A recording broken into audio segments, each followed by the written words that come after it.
အားလုံးမင်္ဂလာပါခုကျွန်တော်တို့ဒါ lesson 8ကိုရောက်လာပြီဖြစ်ပါတယ်เนาะ lesson 8မှာတော့ကျွန်တော်တို့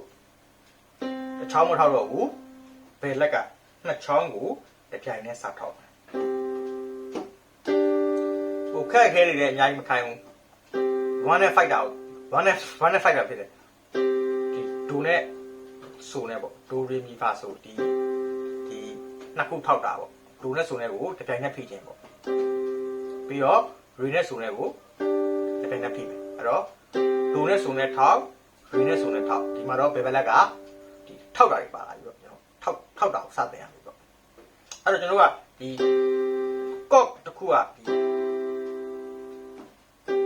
ဒါဆိုတာ C5 ဒိုနဲ့ဆိုနဲ့ပေါင်းလာတဲ့ကော့လို့ပြောဒါပေမဲ့ကော့အပြည့်ဆိုမီဂျာကော့တော့မဖြစ်သေးဘူးမီဂျာကော့ရဲ့သဘောတရားက135တစ်ရဲ့သူ့ရဲ့ဒီလုံးကျော်တက်ရဲ့ fit ရဲ့ပေါ့ဒါဘာလို့ fit လဲဆိုတော့ဒီကစား1 2 3 4 5ဒါ fit အဲ့တော့ဒါတက်1 first second တက်ဒါ fit เนาะတစ်ခုမြောက်သုံးခုမြောက်ငါးခုမြောက်ဒီလိုသုံးချောင်းတစ်ပိုင်းနဲ့ဖြစ်ရင် C major chord ဖြစ်တယ် major chord တစ်ခုပေါ့เนาะအဲ့တော့သူ့ဘေးကိုဒီလိုရွှေ့ရင်သူကြတော့ minor chord ဖြစ်သွားတယ်ဒီဒါမဲ့ပါတဲ့ D ကနေစတာဖြစ်တဲ့အတွက် D minor chord ပေါ့ပြင်ဘေးကိုတစ်ခွက်ရွှေ့E ကနေစတယ်တလုံးကျော်ရေးပြီဒါမဲ့ E minor chord ဟောဒီမှာကျတော့ F ကနေစတယ်ဆိုတော့တလုံးကျော်တွေပဲဒါမဲ့ F major chord ပြင်ဘေးရွှေ့တယ် G major chord ဆိုကနေစတယ်တလုံးကျော်တွေထိတာလေ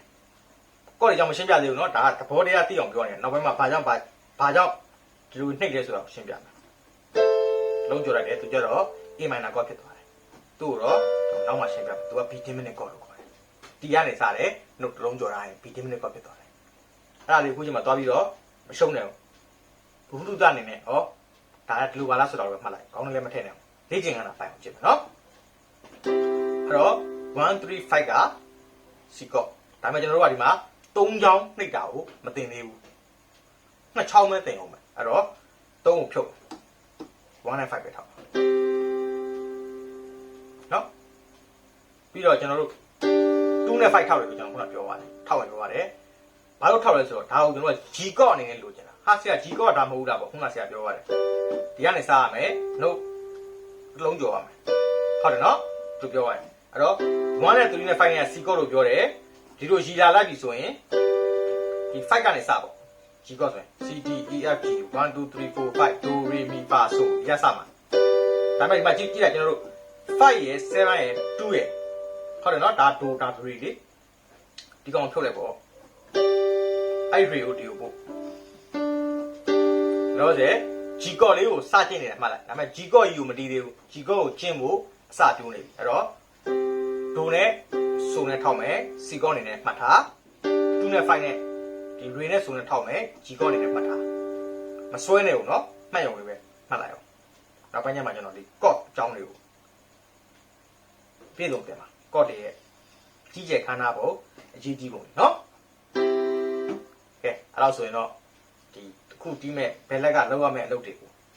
ဘောပေါက်လာပြီညာဘက်ကတော့အရန်လွယ်တယ်ကျွန်တော်ဘယ်ဘက်ကနှစ်ချောင်းထောက်မှဖြစ်တဲ့အတွက်ညာဘက်ကိုကျွန်တော်လက်မရွှေ့ပဲနဲ့ကျွန်တော်တို့အားလုံးကြားဦးမယ်ထင်တဲ့ဒီတေးသွားလေးတစ်ခုပေါ့နော်ဟိုပေါ့ off to join လို့ခေါ်တဲ့တေးသွားလေးပေါ့အရန်လွယ်ပါတယ်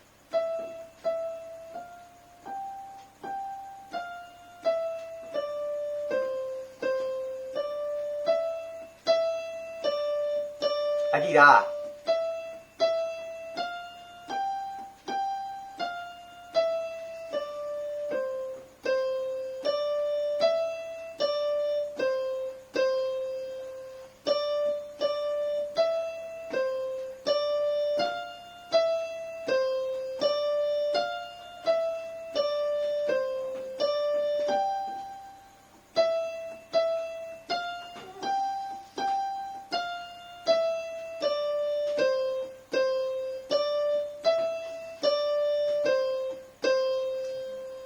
ကေသွားလေးကတော့ဒါပဲ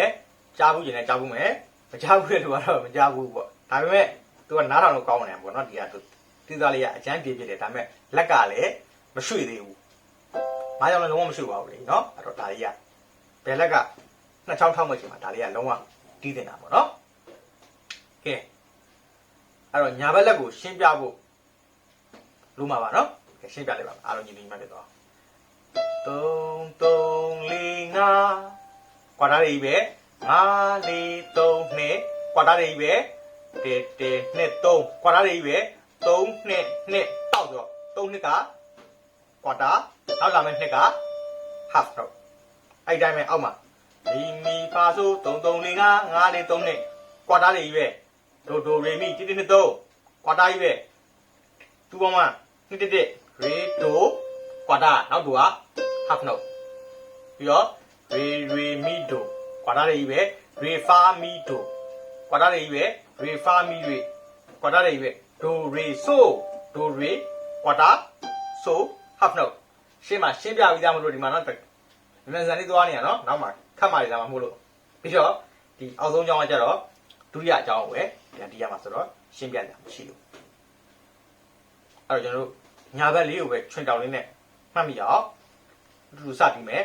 နှုတ်ကိုကြည့်နိုင်လို့လက်စင်8တောင်ရောက်လာပြီဖြစ်တဲ့အတွက်ဒီမှာတော့ကျွန်တော်တို့တန်းရသိပြီနော်လက်လည်းမရှိဘူးဆိုတော့3တွင်း3တင်းနိုင်မယ်4တွင်း4တင်းနိုင်နော်စမယ်ယုံကြည်ရဲ့1 2 3 4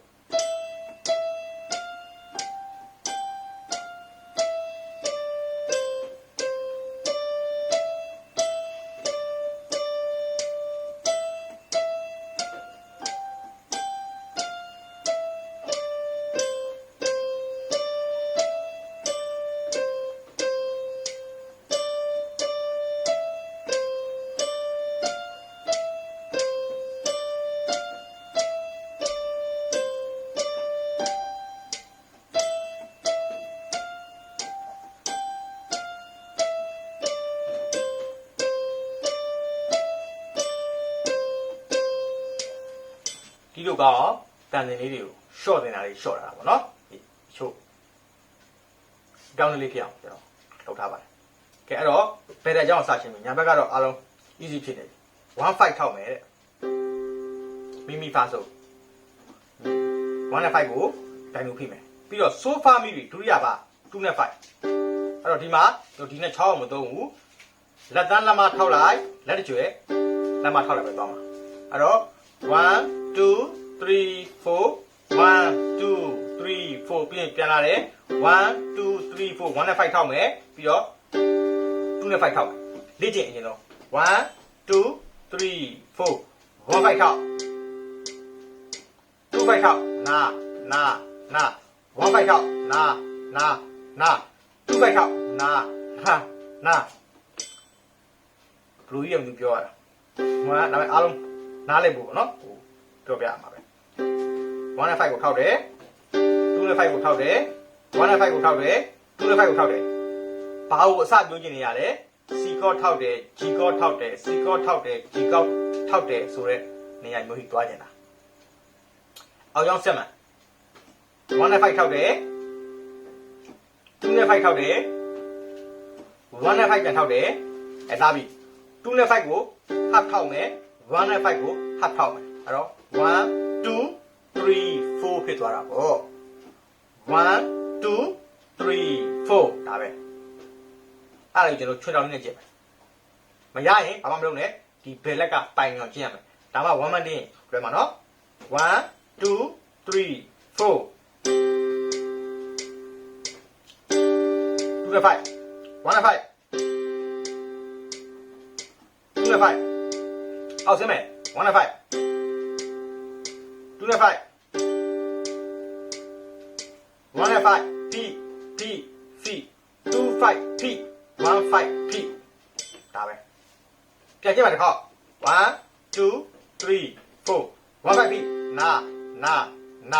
2 5 P နာ1 5 P နာ2 5 P နာ1 5 P နာ2 5 P နာ1 5 P နာ2 5 P နာ1 5 P နာရှစ်ပါရပါပြီဘယ်လက်ကြီးပဲ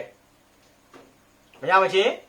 ပြန်ရှင်းနေမယ်ရရင်ခုပေါင်းတီးတဲ့နေရာကိုသွားမယ်နော်ရပါပါနော်ကဲဒီကနေ့တစ်ခေါက်ဒီမယ်ပြီးမှချွန်းအောင်နဲ့ကြည့်မယ်1 2 3 4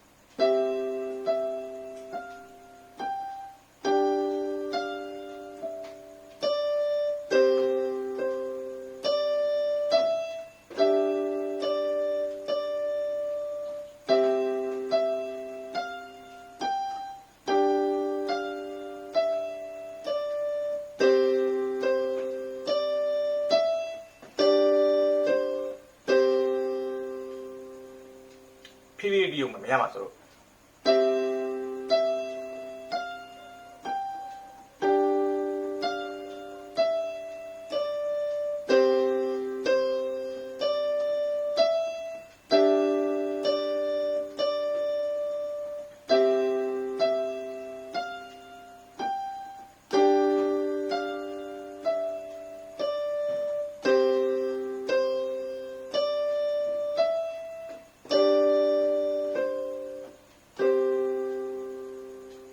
ရှင်တော်လေးနဲ့ကြည့်ကြရအောင်နော်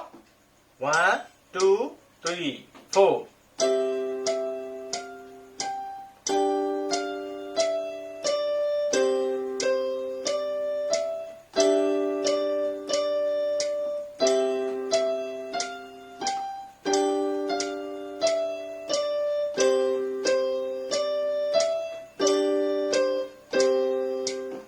လက်ကအကျော်ကကတ်ချင်တယ်ဒီမှာလက်ကိုမမြင်ရမှာလို့ကုတ်ထားတာအဲ့ဆိုကျွန်တော်ပုံမှန်နဲ့တစ်ခေါက်ကြည့်ပြမယ်အားလုံးတူတူလိုက်ကြည့်ရအောင်1 2 3 4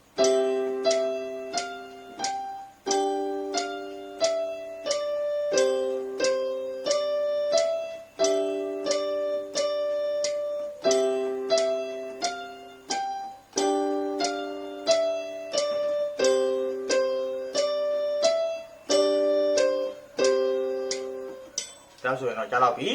အောက်ကတတိယအကြောင်းလေးကိုကျင်းရအောင်ညာဘက်လက်ကတော့ဒီလိုလေးပဲ re re mi do re fa mi do re fa mi re do re so လက်မရှိဘူးဘယ်ဘက်လက်ကပို့လွယ်တယ်2 5ကြီးပဲ300ထောက်ပါ re re mi do re fa mi do re fa mi re နောက်ဘာလဲကြောက်1 5ကြောက်တယ် do re so ပြောပြမယ် re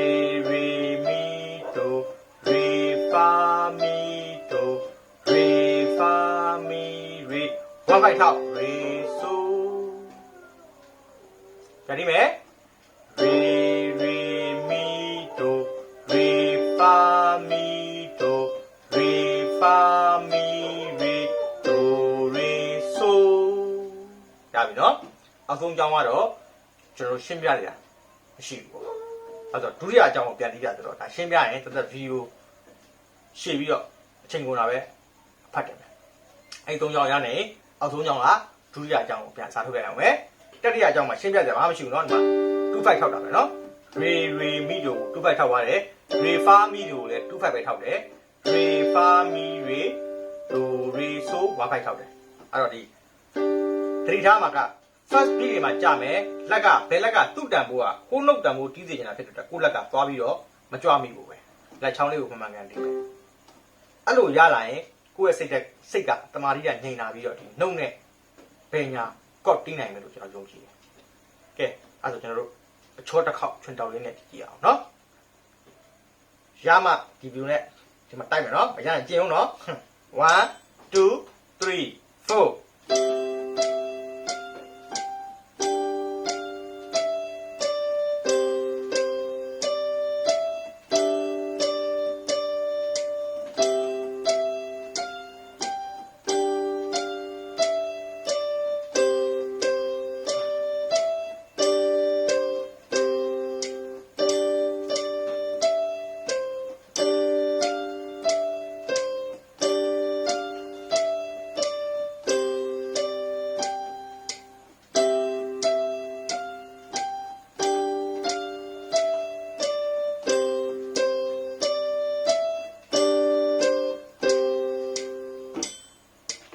ဒါပဲ